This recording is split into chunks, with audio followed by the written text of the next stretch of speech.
Indians ఎప్పుడు కూడా ఒక స్టాక్ పెట్టుకుంటారు. కానీ ఏ డ్రగ్ అయినా లివర్ ద్వారా ప్రాసెసింగ్ అవుతుంది. Liver is responsible for processing of the drug అనమాట. సో ఒకసారి కనుక లివర్ కనుక ఓవర్వెల్మ్ అయితే లివర్ నుంచి టాక్సిక్ బై ప్రోడక్ట్స్ రావచ్చు.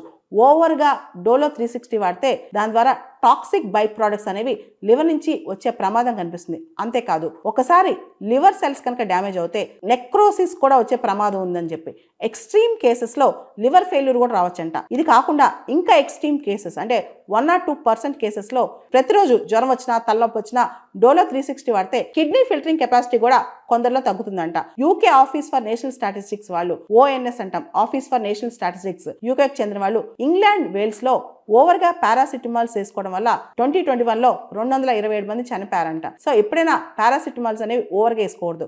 డాక్టర్ ప్రిస్క్రిప్షన్ లేకుండా 2 కాన్సిక్యూటివ్ డేస్ మించి పారాసిటమాల్ వేసుకోకూడదని చెప్పి కూడా చెప్తున్నారనమాట. ఇక్కడ జనరల్గా Dolo tablets, Dolo 500 mg, 600 mg ఇవన్నీ కూడా టాబ్లెట్స్ రూపంలో దొరుకుతాయి. అదే 1000 mg అనేవి ఇంజెక్టబుల్ ఫామ్ లో దొరుకుతాయి అనమాట. అయితే విపరీతంగా డోలో మాత్రం వాడకూడదు. పర్ డే మాక్సిమం ఎంత జ్వరం వచ్చినా ఏదొచ్చినా సరే 4000 mg కన్నా డోలో వేసుకోకూడదు. కొంతమంది 2 అవర్స్కి ఒకసారి, 3 అవర్స్కి ఒకసారి వేసుకుంటూ ఉంటారు, 4 అవర్స్కి ఒకసారి వేసుకుంటూ ఉంటుంటారు. కానీ టోటల్గా 4000 mg కన్నా డోలో పర్ డే మనిషిలో వెళ్ళకూడదంట. అంతేకాదు రెగ్యులర్గా ప్రతిరోజు డోలో వాడకూడదు. అలానే ప్రెగ్నెంట్ ఉమెన్ కూడా డాక్టర్ ప్రిస్క్రిప్షన్తోనే ఇలాంటి టాబ్లెట్స్ వేసుకోవాలంట.